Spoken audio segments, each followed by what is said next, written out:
ভক্তমণ্ডলী ভক্তিমতী মায়েরা ঘরের দ্বার বন্ধ করে জানালার ছিদ্র ফাঁক দিয়ে জগন্নাথের মন্দিরকে দর্শন করে সুদেবী বসে বসে কাঁদছে। দয়াময় জগন্নাথ, তুমি তো জগতের নাথ। তুমি যদি জগতের নাথ হয়ে থাকো তাহলে একটা নারী তোমার কাছে আর কিছু চাইছে না গো, একটি সন্তান দাও না। ভক্তমণ্ডলী ভক্তিমতী মায়েরা, দৈববাণী হচ্ছে তুমি সন্তান চাইছো। সুদেবী সন্তান চাইছে ভগবানের কাছে। মায়েরা, শাস্ত্র বলছে জগতে কেউ কারোর নয়। কস্য পিতা কস্য মাতা কস্য পুত্র সহোদরা কয়া প্রাণনং সম্বন্ধ কাকস্য পরিবেদনা। তুমি কার জন্য বেদনা করছো, কার জন্য দুঃখ করছো, কার জন্য? এই জগতে কেউ কারোর নয়। কার ছেলে কার মেয়ে সবাই এখানে আসে অভিনয়ের মঞ্চে অভিনয় করতে, কিন্তু কেউ কারোর নয়। একমাত্র তিনি হলেন আপনজন। আপন বলতে এই জগতে তিনি মায়েরা, যিনি আপনার দুঃখে থাকে, যিনি আপনার সুখে থাকে, যিনি আপনার আনন্দে থাকে, যিনি আপনার সব সময় অন্তরে থাকে, পাশে থাকে, সেই তো আপনার আপন। কি গো মায়েরা, আপনি সংসার করলেন, আপনি স্বামী কিছুদিনের জন্য ব্যবহার করে সংসার করে সেই স্বামী চলে গেল, কোনো সময় স্ত্রী চলে গেল, পুত্র চলে গেল, একে একে সব চলে গেল, কিসের আপন? কিন্তু শাস্ত্র বলছে একবার তুমি ভেবে দেখো, তোমার দেহের মিত্রে যে লুকিয়ে আছে সেই হলো আপনার আপন। হ্যাঁ, দেহের মধ্যে কে আছে গো মায়েরা? দেহের মধ্যে আছে ভগবানের একটা অংশ। শ্রীমদ্ ভাগবত গীতা বলছেন অনুশক্তি ভগবান। ভগবান হলো পূর্ণ শক্তিমান, আর জীবের ভেতরে যেটা আছে সেটা হলো অনুশক্তি ভগবান। অনু মানে অল্প, ভগবানের অংশ। এই জন্য শ্রীমদ্ ভাগবত গীতায় বলছেন ঈশ্বর সর্বভূতানাং হৃদয়ে তিষ্ঠতি অর্জুন ভ্রামণ সর্বভূতানি যন্ত্র রূঢ়ানি মায়বা। প্রত্যেকটা জীবের মধ্যে অনুপরমাণুর মধ্যে ভগবান মিশে আছে। প্রত্যেকটা জীবের মধ্যে ভগবান আছে। বলুন তো মায়েরা, আমরা বিশ্বাস করি না? মাঝে মাঝে করি, মাঝে মাঝে করি না। আচ্ছা বলুন তো, একটা ছোট্ট ছেলের গায়ে যদি পা লেগে যায় আপনারা কি করি? আমরা সেই ছেলেটাকে প্রণাম করি, করি না মা? আসতে বাবা, কেন করি? কেন করি আমরা? যে আমার ভিতরে যেই ভগবান আছে ওই ছোট্ট ছেলেটা তার ভিতরে ওই একই ভগবান আছে। ভালো করে লক্ষ্য করবেন মা। আপনি বয়সে বড়, কিন্তু একটা ছোট্ট ছেলে বাচ্চা তার গায়ে পা লেগে গেল, তবু আপনি তার মাথায় হাত দিয়ে প্রণাম করছেন কেন? আপনাকে শিক্ষা দিচ্ছে যে ওই ছেলেটির মধ্যে যেই ভগবান আছে আপনার মধ্যেও সেই ভগবান আছে। এই জন্য তার গায়ে যখন পাটি লেগে গেল আপনি তাকে সম্মান করলেন। তাহলে ভগবান প্রত্যেকটা অনুপরমাণুর মধ্যে মিশে আছে ভগবান। আজকের মা সুদেবী কাঁদছে, দয়াময় আমায় একটি সন্তান দাও। তত্ত্বদর্শিকার বলছে কার ছেলে কার মেয়ে, কিসের জন্য তুমি এমন করে কাঁদছ? আর এক তত্ত্বদর্শিকার বলছে কাঁদো কাঁদো সুদেবী কাঁদো। এই জগতে সংসারী মানুষ, তাদের প্রত্যেকের সন্তানের প্রয়োজন। সন্তান যদি না চায় তাহলে পরবর্তী জেনারেশন কি হবে মায়েরা? সন্তানের তো প্রয়োজন আছে, তাই না? হ্যাঁ, আমাদের সন্তানের প্রয়োজন আছে। সন্তান চাও, কারণ একটা শাস্ত্র বলছে পুত্রার্থে প্রিয়তে ভার্যা পুত্র পিণ্ডং প্রয়োজনম হিত প্রয়োজন মিত্র ধনং সর্ব প্রয়োজন। হরি হরি বল। আমাদের পুত্রের প্রয়োজন আছে, কেন জানেন মা? যে মৃত্যুর পরে সেই পুত্র পিণ্ডদান করবে, পুণ্যাঙ্গ নরকে তার স্থান হবে না। তাহলে আমাদের এই জন্য সন্তান আমরা চাই। কিসের জন্য মাইরা? আপনি সন্তান চাইলেন আপনার বংশ রক্ষার জন্য। সেই বংশে যেন সে ভগবানকে আরোহণ করে যেন প্রদীপ জ্বালাতে পারে, প্রতিদিন ভগবানকে সেই স্থানে বসে ডাকতে পারে। কখনো না কখনো তার ডাকে ভগবান ছুটে আসতে পারে আপনার এই দেবস্থ বাস্তুতে। নিতাই গৌর প্রেমানন্দে হরি বল হরি বল। এই জন্য সুদেবীকে এক তত্ত্বদর্শিকার বলছে সুদেবী তুমি কাঁদো, একটা সন্তান সকলের প্রয়োজন আছে। সুদেবী কাঁদছেন, মা জগন্নাথ, একটা নারীকে সবাই যদি অমন করে অসম্মান করে একটা সন্তানের জন্য, তোমার কি কোনো হাত নেই একটা নারীর ব্যথা বেদনা মুছে দিতে?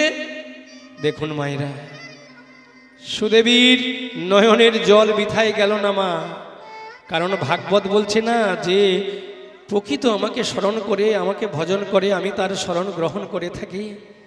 জগন্নাথের মন্দিরে জগন্নাথ মনে মনে কাঁদছে, ভক্তের কান্না আমার সুদেবীর নয়নের জল, আমি তো স্থির থাকতে পারছি না। সুদেবী, আমি তোমাকে স্বপ্নাদেশে আশীর্বাদ করলাম, সুদেবী তুমি এই চরণামৃত প্রসাদ নিয়ে যাও, এই চরণামৃত প্রসাদ আমি তোমাকে দিলাম, এই প্রসাদ সেবন করলে তোমার সন্তান গর্ভে আসবে, তোমার মনোবাসনা পূর্ণ হবে, পূর্ণ হবে, পূর্ণ হবে। হরি হরি বল। এই বলে জগন্নাথের চরণামৃত প্রসাদ সেবন করে সুদেবীর গর্ভ সঞ্চার হলো। কেমন হলো গো মা? 1-2 মাসে গর্ভ বাড়িতে লাগিল, 1-2 মাসে গর্ভ বাড়িতে লাগিল, 1-2 মাসে গর্ভ বাড়িতে লাগিল, 1-2 মাসে গর্ভ বাড়িতে লাগিল। 3-4-5 মাস যখনই হইল, 3-4-5 মাস তখনই হইল, 6-7 গত হলো অষ্টম মাসে, 6-7 গত হলো অষ্টম মাসে, নবম মাসেতে সুদেবী গড়াগড়ি যান, নবম মাসেতে সুদেবী গড়াগড়ি যান। ও মা, গর্ভ সঞ্চার হলো, সুদেবী জগন্নাথের প্রসাদ পেয়ে গর্ভ ধারণ করেছেন। 1-2 মাসে গর্ভ বাড়িতে লাগিল, 3-4-5 মাস যখনই হইল, স্তনের উপর কালি তখনই পড়িল। 5 মাসে মা গর্ভবতী হয়েছেন সুদেবী। সেই সুদেবীকে 5 মাসে গর্ভবতী মাকে সেবা দিতে হবে। কি দিতে হয় মায়েরা? 5 মাসে গর্ভবতী হলে সেই মাকে কি আগে দিতে হয়, কি খাওয়াতে হয়? কোন মায়েরা বলতে পারবে? যে মা জানেন বলুন। 5 মাসে গর্ভবতী হলে সেই মাকে পঞ্চামৃত দিতে হয়। কেন বলুন তো? বাজারে এত এগরোল, এত কিছু বেরোচ্ছে, চাউমিন, হ্যাঁ, বিদেশিদের কত রকম এখন খাবার মোড়ের মাথায়, সে নাম হয়তো আমরাই জানি না। যাই হোক, তাহলে এত খাবার বেরিয়েছে, তবুও সেই মাকে পঞ্চামৃত এনে দিতে হচ্ছে। কেন? মা যখন, মায়েরা শুনে রাখুন, 5 মাসে গর্ভবতী হন, তখন আমাদের দেহে আছে 11টা দ্বার। এই যে 11টা দ্বার, চক্ষু কর্ণ নাসিকা, এই যে এক এক করে দ্বার, আমাদের 11টা দ্বার। এই 11টা দ্বারের মধ্যে সবচেয়ে মূল্যবান দ্বার হলো কোনটা জানেন? এই যে ব্রহ্মদ্বার। 2টো দ্বার লিপ্ত থাকে, এই ব্রহ্মতালু, ওই ব্রহ্মদ্বার দিয়ে ভগবান তার অনুশক্তি, একটা আলো। ভগবান যেমন পূর্ণ শক্তিমান, পূর্ণ চৈতন্য ভগবান, যাকে দেখা যায় না চোখে, যিনি হলেন কেমন না অনাকারং মুখ্যং শূন্য, শূন্য মধ্যে নিরঞ্জন, নিরঞ্জন মধ্যে জ্যোতি, জ্যোতি হলো স্বয়ং ভগবান। ভগবান হলো পূর্ণ শক্তিমান মা। মন্দিরে আমরা ভগবানের মূর্তি বসিয়েছি, কিন্তু ভগবান হলো একটা পূর্ণ শক্তিমান, একটা আগুনের পিণ্ড। ধরুন উদাহরণে বললাম, তাহলে ভগবান বলেছিল আমি যদি আগুনের পিণ্ড একটা নিয়ে বসে থাকি ভগবানের বড় শক্তি নিয়ে, তাহলে জগৎ জীব যদি না চেনে, তাহলে মন্দিরও হবে না, হরিনামও হবে না, আর ঘরেও কেউ আর তুলসী তলায় আর প্রদীপও জ্বালাবে না। দেখেছেন মা? এই জন্য ভগবান কি করলো, তার অংশ থেকে, মানে পূর্ণ শক্তি থেকে ক্ষুদ্র শক্তি, মানে একটা আগুনের পিণ্ড থেকে, ধরুন প্রদীপের আগুন, তার চেয়ে যদি ক্ষুদ্র ধরা যায় ধূপকাঠির আগুন, ওই ধূপকাঠি আগুনের মতো শক্তিটা বের করে ভগবান কি করলেন, জীবের মধ্যে দিলেন। কারণ এই জীব যদি না জানতে পারে, তাহলে ভগবানের কোনো মূল্য থাকবে না। এই জন্য দেহের মধ্যে 11টা দ্বারের ব্রহ্ম তালু দিয়ে ব্রহ্মদ্বার হয়ে অনুশক্তি মায়ের গর্ভে প্রবেশ করেছিল। একটা আলো, রশ্মি, সূক্ষ্ম জ্যোতি। ভগবান পূর্ণ শক্তিমান, পূর্ণ চৈতন্য, মানে সেই পূর্ণ ব্রহ্ম ভগবান থেকে অনুশক্তি বের করে জীবের মধ্যে ব্রহ্ম তালু দিয়ে মায়ের গর্ভে প্রবেশ করে, সেই জীব যখন পঞ্চম মাসের গর্ভবতী হয় ছোট্ট ছেলে মায়ের গর্ভে, তখন ভগবান ওই শক্তিরূপে মায়ের গর্ভে গিয়ে শিশুরূপ আকার ধারণ করে। তখন ওই মায়ের গর্ভে ওই অনুশক্তিকে ভগবানের অংশ বলে ওই জীবাত্মা, সেই অনুশক্তিকে পঞ্চামৃত দিতে হয়, মা ভগবানের প্রসাদ আগে দিতে হয়। আর যেদিন দেবেন পঞ্চমাস থেকে দেওয়ার পরে সেই মাকে প্রতিদিন ভাগবত শ্রবণ করাতে হয়, সেদিন কৃষ্ণ নাম শ্রবণ করাতে হয়, প্রসাদ সেবা করাতে হয়। সেদিন থেকে যতদিন না মা গর্ভ প্রসব করবেন, মা যতক্ষণ না সন্তান আসে। যেমন ব্যাসদেবের পুত্র সুখদেব, সেও মায়ের গর্ভে ছিল। আর ব্যাসদেব কি করতো? মা ভাগবত শ্রবণ করাতো, ভাগবত শ্রবণ করতো, মা শ্রবণ করছে আর ব্যাসদেব পাঠ করছে। কিন্তু মায়ের পেটের ভিতরে ছিল কে? সুখদেব। সেই সুখদেব শ্রবণ করতে করতে করতে করতে তার মায়ের আর গর্ভ যন্ত্রণা, গর্ভ ব্যথা হলো না। মায়েরা যে গর্ভবতী হন, গর্ভ ব্যথা যদি না হয়, যন্ত্রণা যদি না হয়, তাহলে সেই সন্তান প্রসব করবে কি করে? এখনকার দিনে যেমন গর্ভ যন্ত্রণা হোক না, একটু সিমটম এলেই ডাক্তার একবার পেট কেটে বের করে দেবে, তখন তো তা ছিল না। তাহলে আজকে সেই মা, তার গর্ভ যন্ত্রণা নেই, সন্তান অবিরোধ ছিল। 16 বছর পার হয়ে যাচ্ছে, মায়ের গর্ভে ভাগবত শ্রবণ করছে 16টা বছর, তার কোনো ব্যথা নেই, যন্ত্রণা নেই, কষ্ট নেই। 16 বছর যখন পার হয়ে যাচ্ছে, ব্যাসদেব একদিন বলছে, খোকা, মায়ের গর্ভে আমি বুঝতে পেরেছি ভাগবত শ্রবণ করে তোর জ্ঞান হয়ে গেছে, তাই না? তুই মাকে আর কত কষ্ট দিবি, মায়ের গর্ভ থেকে বেরিয়ে আয়। বলছে, কেন পিতা? এখানে আমার খাওয়া দাওয়া, জামা কাপড় পরবার কোনো চিন্তা নেই, রূপ রস গন্ধ স্পর্শ মায়া আমাকে আক্রমণ করছে না, আমি খুব ভালো আছি পিতা, তুমি আমাকে কেন আমাকে বেরিয়ে আসতে বলছো? পিতা বলছে, খোকা রে, ওরে খোকা, যার একবার চৈতন্য হয়ে যায়, যার একবার জ্ঞান হয়ে যায়, তাকে কখনো মায়া আক্রমণ করতে পারে না। আমি তোকে কথা দিচ্ছি রে খোকা, তুই মায়ের গর্ভ থেকে বেরিয়ে আয়, আর মায়ের গর্ভ থেকে বেরিয়ে এলে তোকে মায়া কখনো আক্রমণ করতে পারবে না, পারবে না, পারবে না। তখনই মায়ের গর্ভ থেকে 16 বছর পরে মায়ের গর্ভ থেকে ভূমিষ্ঠ হয়েছিল সুখদেব মা। কিন্তু আমরা যেমন ভূমিষ্ঠ হই একটা ছোট্ট শিশুরূপে, মা একটা কাপড়ের মধ্যে জড়িয়ে কত যত্ন করে সেই স্তনপান করিয়ে আস্তে আস্তে ছেলেকে 12 বছর বড় করতে হয়, কত কষ্ট যন্ত্রণা পেয়ে। কিন্তু ব্যাসদেবের পুত্র সুখদেব কিন্তু মায়ের গর্ভ থেকে ভূমিষ্ঠ হওয়ার সঙ্গে সঙ্গে ছোট্ট শিশু হয়ে থাকলো না, 16 বছরের যুবক ছেলে হয়ে গেল। আশ্চর্য দেখেছেন? ভজন কেমন, সাধনা কেমন! 16 বছরের আকৃতি পেয়ে যুবক ছেলে হয়ে ছুটতে ছুটতে চলে যাচ্ছে। তখন মা বলেছিল, এই কি গো, ছেলেটা চলে যাচ্ছে, তুমি একটু ছেলেটাকে দাঁড়াতে বললে না? ব্যাসদেব তো জানে, ব্যাসদেব জানে আমার ছেলেটাকে যদি দাঁড়াতে বলি দাঁড়াবে না, কারণ মায়া ত্যাগ করে চলে যাচ্ছে ঈশ্বর লাভে। তবুও কোনো মা তো সেটা চাইবে না। মা জানে আমার সন্তান, আমার যে এত কষ্ট জ্বালা যন্ত্রণা হয়েছে, সেই ছেলে যদি মা মা বলে ছুটে এসে আমার বুকে জড়িয়ে না ধরে, আমার তাপিত প্রাণ শীতল হবে না, শান্তি পাবো না। দেখেছেন মা? তখনই কাঁদতে কাঁদতে ব্যাসদেব ডাক দিয়ে বলেছিল, খোকা একটু দাঁড়া, খোকা একটু দাঁড়া। 1 পা 2 পা করে এগিয়ে গিয়েছিল মাকে সান্ত্বনা দেওয়ার জন্য। গিয়ে দেখে একটা সরোবর, সেই সরোবরে বেশ কিছু রমণীরা উলঙ্গ হয়ে স্নান করছে মা।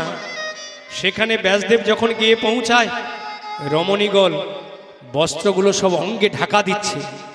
একই মা জননীগণ, একটা কথা বলবো? বলছে, বলুন বাবা। আচ্ছা, তোমরা যে স্নান করছো, কিছুক্ষণ আগে একটা যুবক ছেলে উলঙ্গ হয়ে ল্যাংটা হয়ে চলে যাচ্ছে, তাকে তোমরা দেখেছো? বলছে, হ্যাঁ। আচ্ছা, তাকে তোমরা দেখে কি অঙ্গে বস্ত্র ঢাকা দিয়েছিলে? বলে, না। বলে, কেন?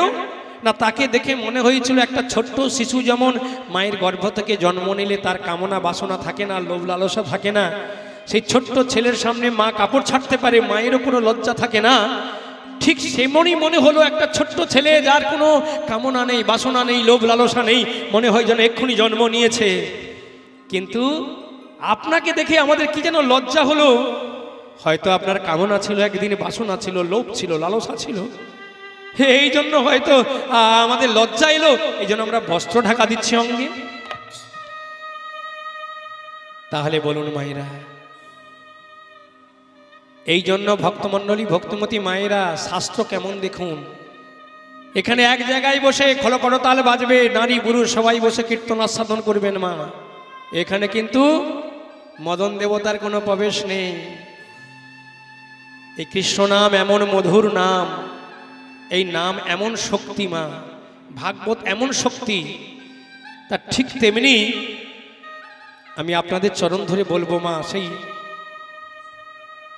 হিরুহারির সুদেবী গর্ভবতী মা পঞ্চমাসে পঞ্চামৃত সেবা করে সেদিন থেকে দিবারাত বসে বসে মা শুধু কাঁদে জগন্নাথের চরণ লক্ষ্য করে, আর কেঁদে কেঁদে বলে, জগন্নাথ জগন্নাথ দেখা দাও, দেখা দাও,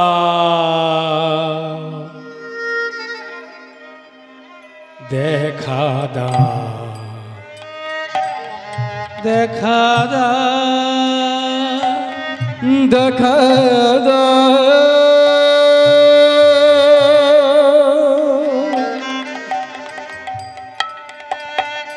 দেখা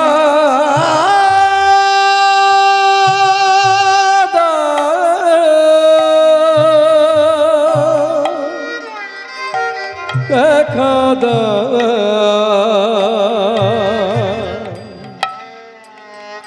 দেখা দাও, নিখিল পাবন জগজন পালন,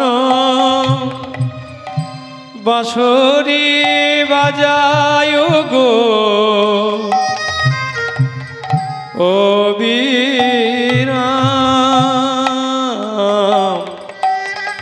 নিখিল পাবন জগজন পালন, বাঁশরি বাজায় গো ও বীরাম, ওই না দাও মোরে দর্শন, হে দয়াল দীনবন্ধু, দাও মোরে দর্শন, হে দয়া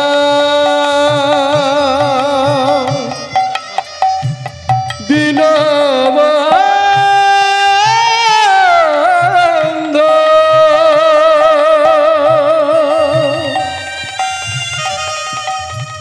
দাও দর্শন,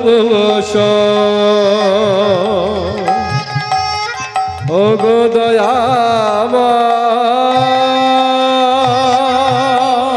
এ দয়াময়, এ করুণাময়, ও গো কৃপাময়, তুমি একটিবার দেখা দাও, দেখা দাও। ভক্তমণ্ডলী, ভক্তিমতী মায়েরা, আজ সুদেবী প্রতিদিনই জগন্নাথের নাম করে, ভগবানের নাম শ্রবণ করে, এই করতে করতে যখন 10 মাস 10 দিন, সুদেবী 6-7 গত হলো, 8ম মাস, 9ম মাসেতে সুদেবী গড়াগড়ি যান। 10 মাসের 10 দিন পূরণ হইল, পূরণ হইল, গর্ভের বেদনা সুদেবী তখনই পাইল, দেখা দাও,